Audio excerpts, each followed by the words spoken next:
Welcome to PS news. ముందుగా headlines చూద్దాం. మోదీ సభకు 2620 మంది పోలీసులతో భారీ బందోబస్తు ఏర్పాటు. పరేడ్ గ్రౌండ్ సభకు 1,00,000 మందికి పైగా హాజరు అంచనా. మోదీ సభ నేపథ్యంలో ట్రాఫిక్ మళ్లింపులపై పోలీసుల సూచనలు. సభా ప్రాంగణంలో డ్రోన్లపై నిషేధం విధించిన పోలీసులు. కూటమి పాలనతో రాష్ట్రంలో ప్రశాంతత వచ్చిందన్న సంధ్యారాణి. అభివృద్ధి సంక్షేమమే ప్రభుత్వ లక్ష్యమంటూ మంత్రి వ్యాఖ్యలు. రాష్ట్రంలో పెట్టుబడులు వేగంగా పెరుగుతున్నాయన్న సంధ్యారాణి. మహిళల యువత కోసం ప్రత్యేక చర్యలంటూ మంత్రి వెల్లడి. పాలమూరు ప్రాజెక్టుపై పాత నిర్ణయాన్ని కవిత తీవ్ర విమర్శ. శ్రీశైలం నీటి నిర్ణయం చారిత్రక తప్పిదమంటూ కవిత ఫైర్. పాలమూరు ప్రాజెక్టుకు జాతీయ హోదా ఇవ్వాలని కవిత డిమాండ్.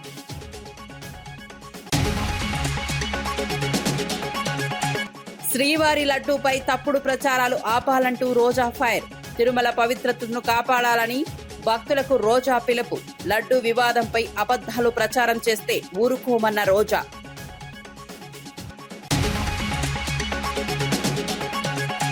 తెలంగాణలో నేరాల పెరుగుదలపై హరీష్ రావు తీవ్ర ఆగ్రహం. ప్రజల భద్రత కంటే రాజకీయ కక్షలేనంటూ హరీష్ విమర్శ. దోపిడీలు పెరుగుతున్నా పోలీసులు విఫలమంటూ హరీష్ ఫైర్. టీఆర్ఎస్ నేతల వేధింపులపై ప్రభుత్వాన్ని నిలదీసిన హరీష్ రావు. హైదరాబాద్ సచివాలయంలో పార్లమెంటరీ స్టాండింగ్ కమిటీ సమావేశం జరిగింది. ఈ సమావేశంలో ముఖ్యమంత్రి Revanth Reddy, committee chairman Magunta Srinivasulu Reddy, MP Chamala Kiran Kumar Reddy పాల్గొన్నారు. రాష్ట్ర ప్రభుత్వ ప్రధాన కార్యదర్శి రామకృష్ణారావుతో పాటు రాష్ట్ర కేంద్ర ప్రభుత్వ ఉన్నతాధికారులు సమావేశంలో హాజరయ్యారు. రాష్ట్ర అభివృద్ధి, కేంద్ర పథకాల అమలు, మౌలిక సదుపాయాల పురోగతి, సంక్షేమ కార్యక్రమాలపై సమీక్ష నిర్వహించారు. కేంద్ర రాష్ట్ర సమన్వయంతో అభివృద్ధి పనులు వేగవంతం చేయాలని అధికారులు చర్చించారు. ప్రజలకు మెరుగైన సేవలు అందించే దిశగా పలు అంశాలపై సూచనలు ఇచ్చినట్లు సమాచారం.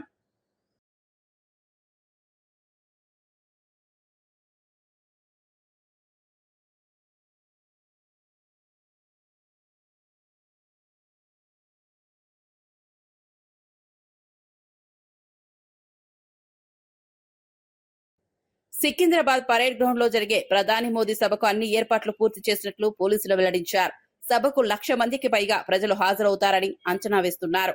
భద్రత కోసం 2620 మంది పోలీసులతో భారీ బందోబస్తు ఏర్పాటు చేశారు. ట్రాఫిక్ మళ్లింపులపై ప్రజలకు ముందస్తు సూచనలు జారీ చేశారు. సభకు వచ్చే వాహనాల కోసం 8 చోట్ల పార్కింగ్ సౌకర్యం కల్పించారు. పరేడ్ గ్రౌండ్ పరిసరాలను సీసీ కెమెరాలతో పర్యవేక్షిస్తామని తెలిపారు. డ్రోన్లను నిషేధిత ప్రాంతంగా ప్రకటించారు. ప్రతి ఒక్కరిని క్షుణ్ణంగా తనిఖీ చేసిన తర్వాతే సభలోకి అనుమతిస్తామని పోలీసులు స్పష్టం చేశారు. వేసవి దృష్ట్యా ప్రజలు తగిన జాగ్రత్తలు పాటించాలని సూచించారు. దాదాపుగా డీసీపీ ర్యాంక్ లో ఒక 3, అడిషనల్ డీసీపీ ర్యాంక్ లో 5 మంది, ఏసీపీ ర్యాంక్ లో 21 మంది, ప్రొబేషనరీ డిఎస్పీస్ కూడా దీంట్లో మనకు పాలు పంచుకుంటున్నారు 61 మంది, 57 మంది ఇన్స్పెక్టర్లు, 226 మంది సబ్ ఇన్స్పెక్టర్లు, మొత్తం కలిపి దాదాపుగా 1045 మంది also ASIs, HCs, PCs, home guards అందరూ కలిపి 12 platoons, TGSP platoons, 6 AR platoons, Octopus, SOT, intelligence, bomb squad, sniffer dogs, ఇది కాకుండా 620 మంది ట్రాఫిక్ పర్సనల్, 2620 మంది సిబ్బందితో, పోలీస్ సిబ్బందితో రేపు elaborate law and order and traffic arrangements చేసి ఉన్నాం. దీనికి సంబంధించి వెన్యూ ఏదైతే మనకు పరేడ్ గ్రౌండ్స్ ఉందో దానికి అప్రోచ్ రోడ్స్, తర్వాత పార్కింగ్ ఏరియాస్, తర్వాత కీ జంక్షన్స్, ఇవన్నీ కూడా కంటిన్యూస్గా సీసీటీవీ కంట్రోల్లో, సర్వేలెన్స్లో తీసుకొని వచ్చుకున్నాము. ఒక కమాండ్ కంట్రోల్ వ్యవస్థ ఏర్పాటు చేయడం జరిగింది. 24/7 ఇది కెమెరాలతో నిఘా కంటిన్యూ అవుతుంది. ఇదే కాకుండా మల్టీలేయర్డ్ యాంటీ సబోటేజ్ చెక్స్ కూడా కంటిన్యూ అవుతున్నాయి. అయితే దీంట్లో పబ్లిక్ ఎంట్రీ మనము డెసిగ్నేటెడ్ గేట్స్, ఎక్కడి నుంచి అయితే పబ్లిక్ ఎంటర్ కావాలో మనము చాలా క్లియర్గా ఒక ట్రాఫిక్ అడ్వైజరీ ఇస్తున్నాము. దానికి సంబంధించి అదే గేట్స్ నుంచి ఎంటర్ కావాలి.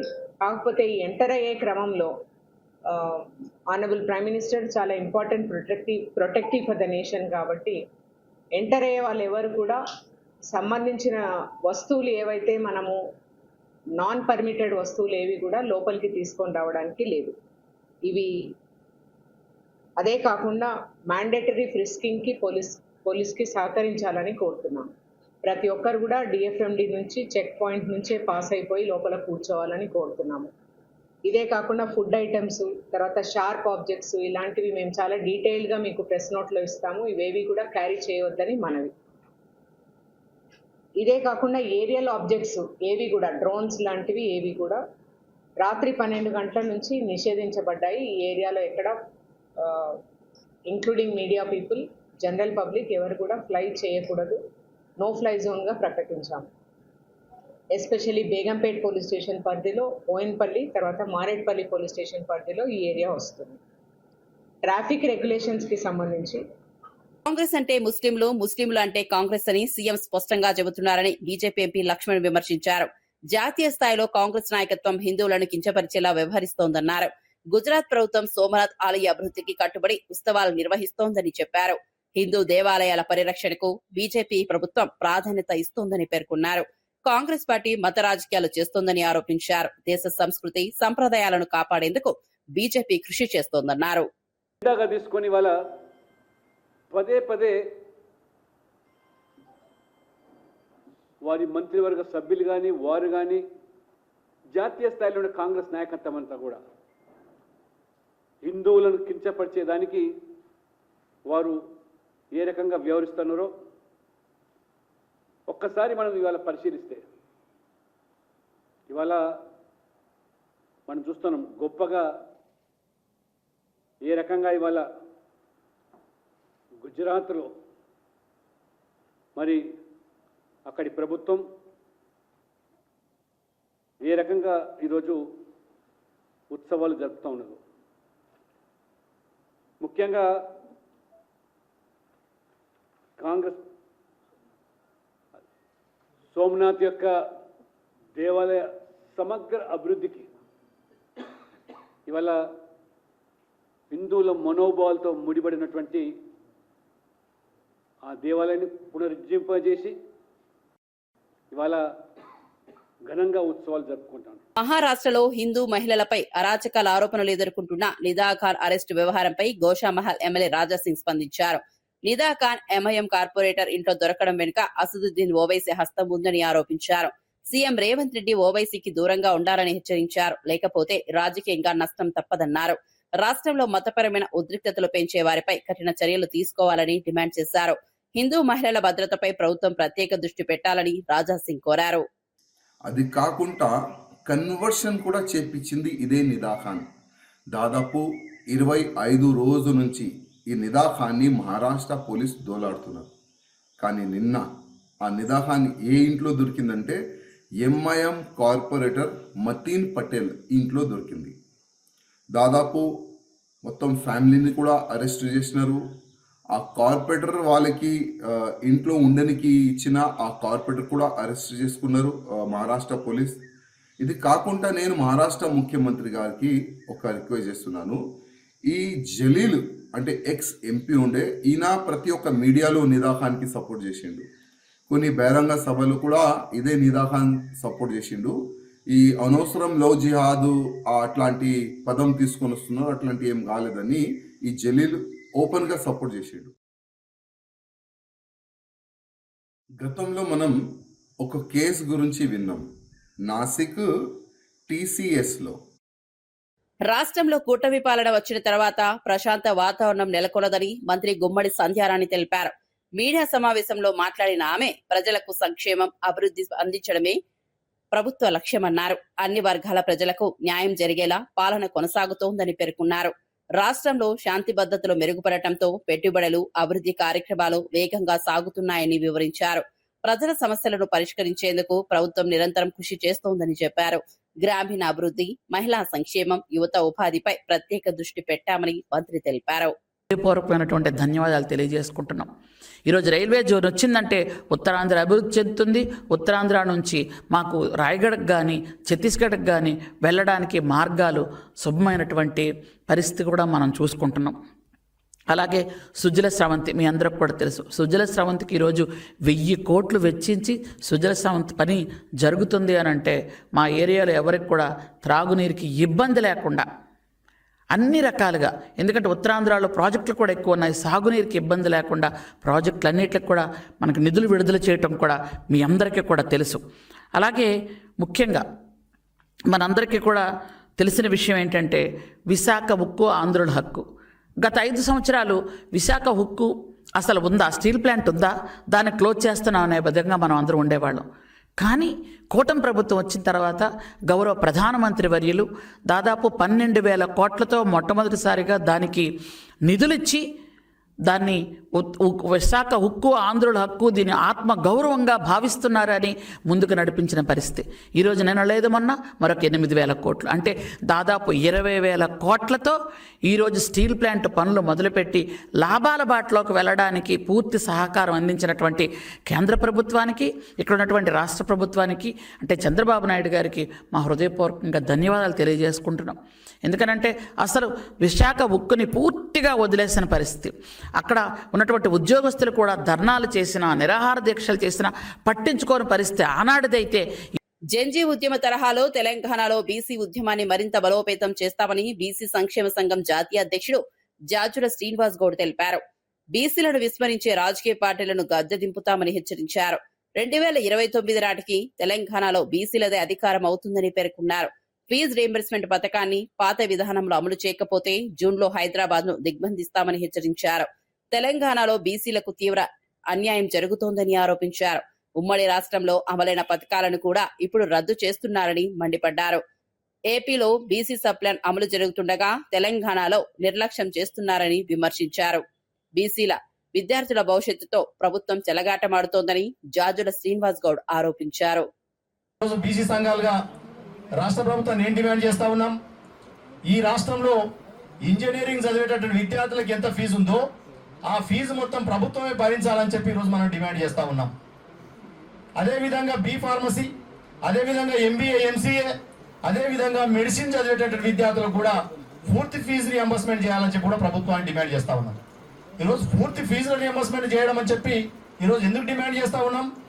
ఆ రోజు మేమందరం కూడా పోరాటం చేసి 2008లో మరి స్వర్గీయ రాజశేఖర రెడ్డి గారు ఉన్నప్పుడు ఈ రాష్ట్ర ప్రభుత్వం కాంగ్రెస్ ప్రభుత్వంతో అప్పుడు ఉన్నటువంటి కాంగ్రెస్ ప్రభుత్వంతో కొట్లాడి ఈరోజు ఫీజుల రియంబర్స్మెంట్ స్కీమ్ అమలు చేయించాం.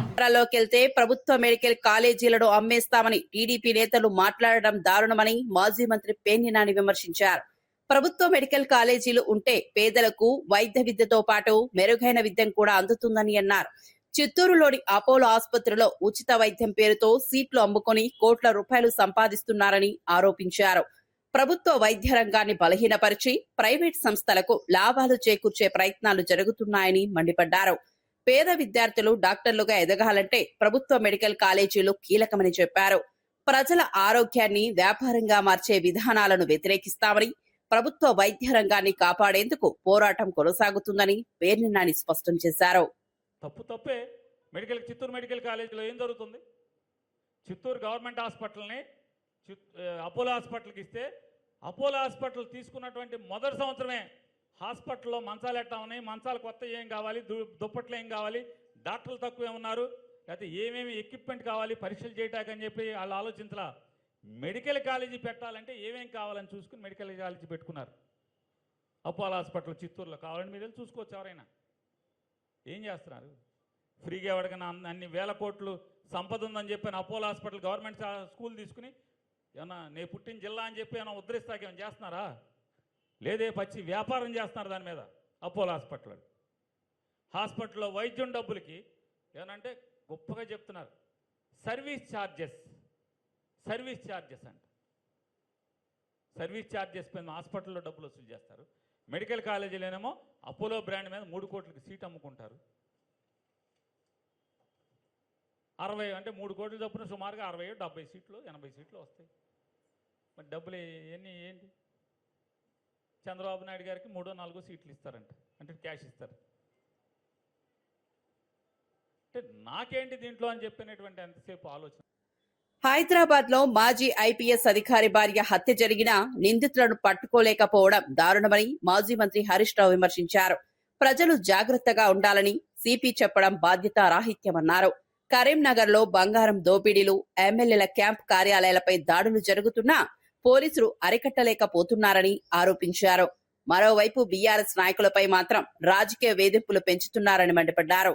దొంగను పట్టుకుని అప్పగించిన క్రిషాంక్ పై నాన్ బెయిలబుల్ కేసు పెట్టి జైలుకు పంపారని గుర్తు చేశారు. దేశంలోనే అత్యధిక క్రైమ్ రేట్ తెలంగాణలో ఉందని కేంద్ర నివేదిక చెబుతోందన్నారు. రాష్ట్రంలో ప్రజల భద్రత కంటే రాజకీయ కక్ష సాధింపులకే ప్రభుత్వం ప్రాధాన్యత ఇస్తోందని హరీష్ రావు ఆరోపించారు. క్యాంప్ ఆఫీసర్ మీద దాడి చేస్తే కనీసం ఆపే పరిస్థితి లేదు. ఒక మహిళ అర్ధరాత్రి పూట హైదరాబాద్ లో నడిచే పరిస్థితి లేదు.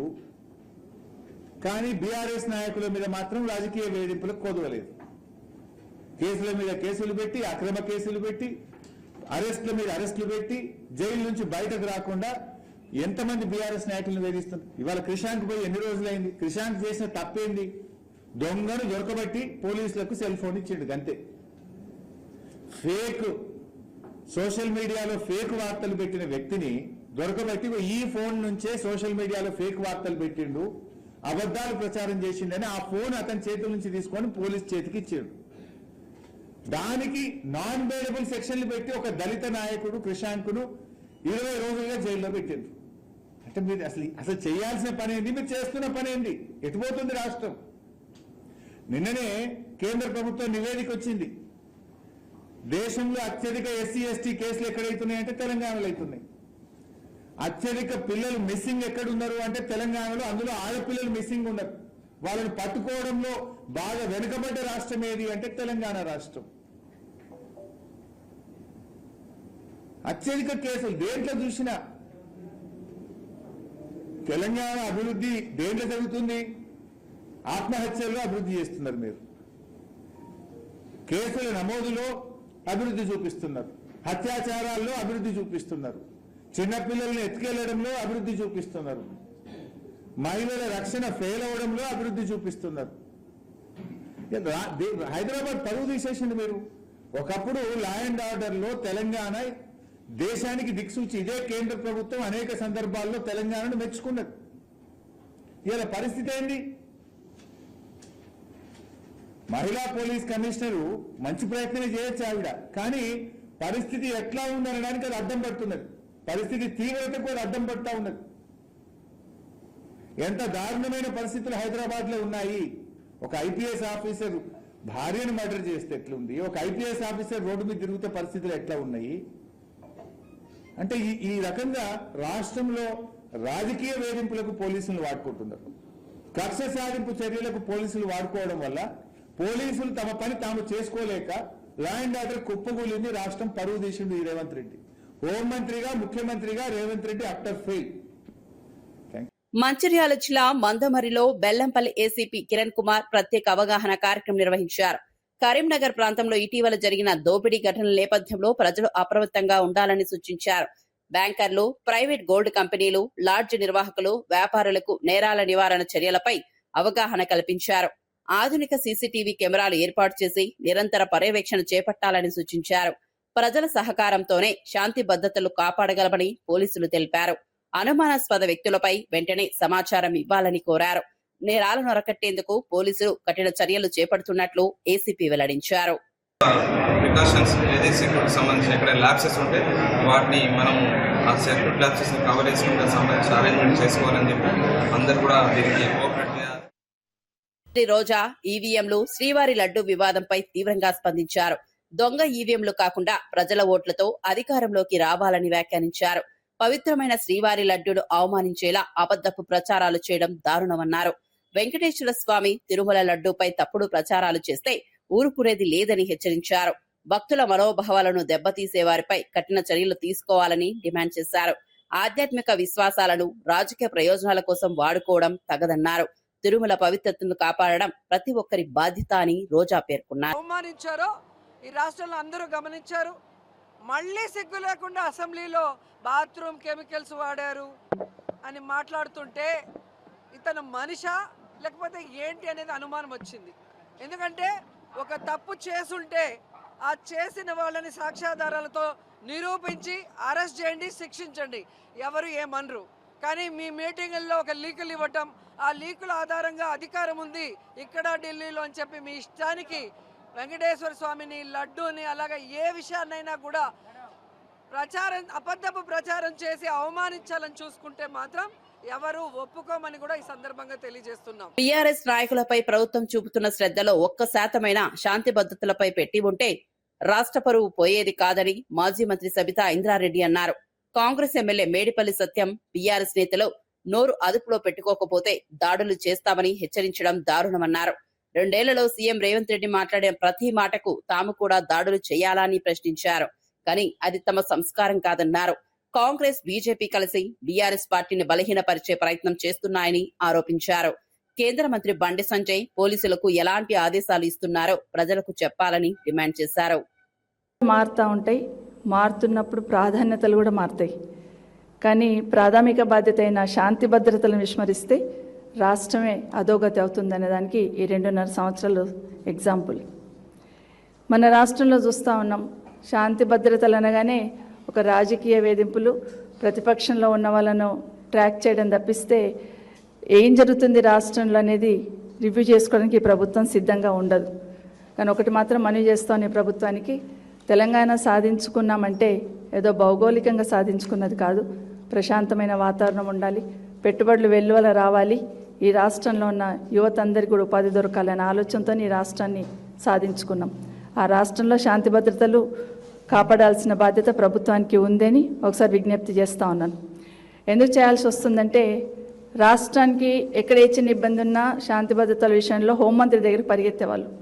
చీమ చిటుకుమన్నా హోంమంత్రికి వెళ్ళి చెప్పుదామనే యాంగిల్లో పరిగెత్తేవాళ్ళు. కానీ రాష్ట్రానికి హోంమంత్రి లేడని ఎందుకంటుందంటే ముఖ్యమంత్రి గారే హోంమంత్రి, కానీ ఆ బాధ్యతను విస్మరించారేమో అనిపిస్తుంటుంది ఒక్కొక్కసారి.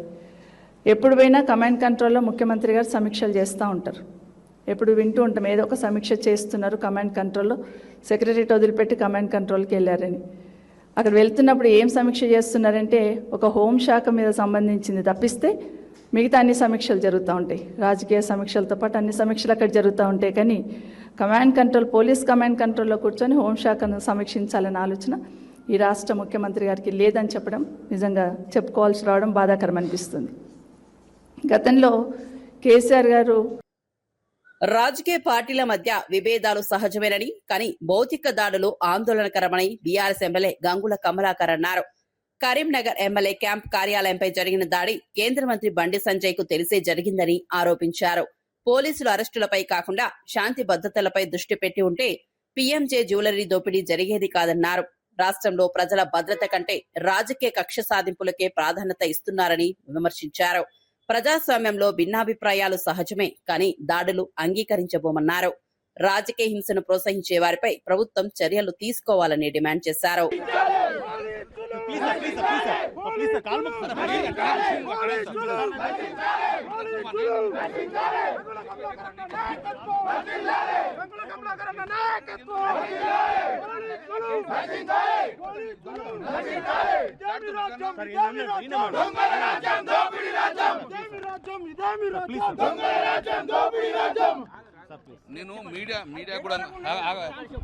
నేను మీడియా కూడా రిక్వెస్ట్ చేస్తున్నా.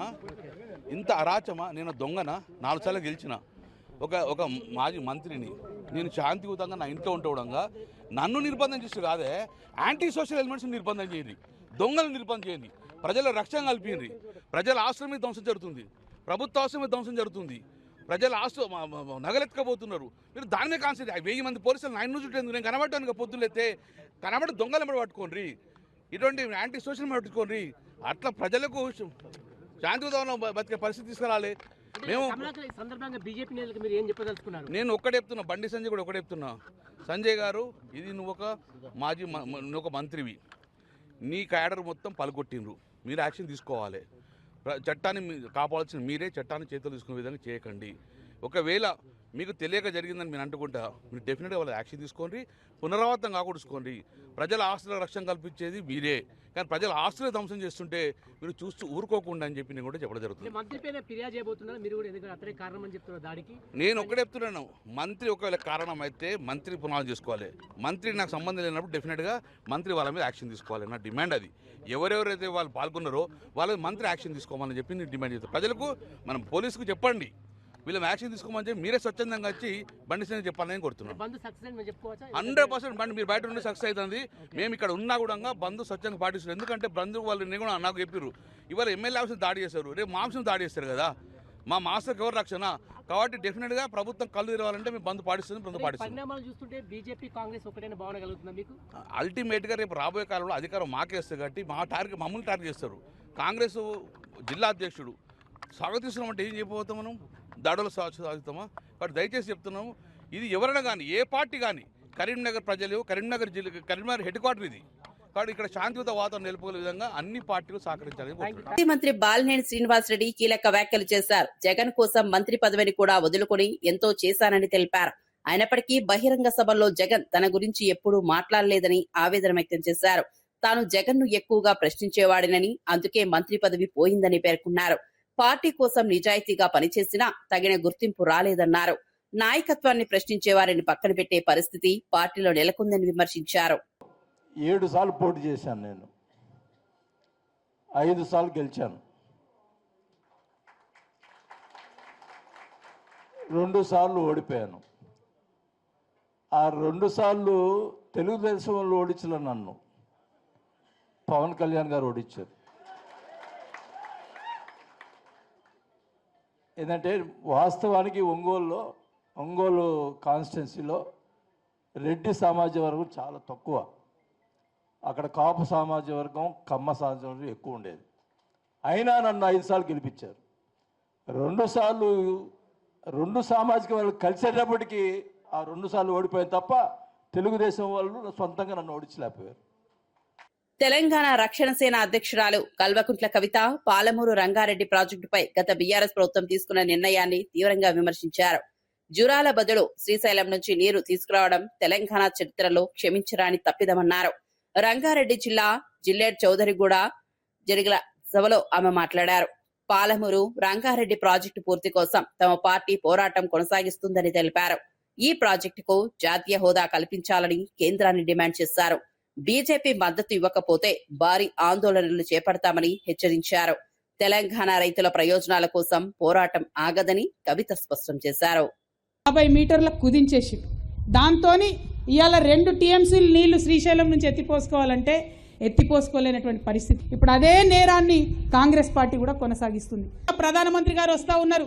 తెలంగాణలో ఖచ్చితంగా పాలమూరు రంగారెడ్డి ప్రాజెక్టుకి మీరు జాతీయ హోదా ప్రకటించాలని మేము డిమాండ్ చేస్తూ ఉన్నాం. మోడీ గారు వచ్చినప్పుడు మంగళహారతులు పట్టుడు కాదు, మోడీ గారికి మంగళహారతి ఇచ్చి పాలమూరు రంగారెడ్డికి నేషనల్ ప్రాజెక్ట్ స్టేటస్ ఇవ్వమని అడగాల్సిందే. మీరు అడగకపోతే వచ్చే ఎన్నికలలో అరుణమ్మని కూడా చూడం, పాలమూరు పొరుమైల దాకా భారతీయ జనతా పార్టీ తరిమి కొట్టే పని చేస్తామని చెప్పి టీఆర్ఎస్ తరఫున మేము మీకు హెచ్చరిక చేస్తా ఉన్నాం. మరిన్ని అప్డేట్స్ కోసం చూస్తూనే ఉండండి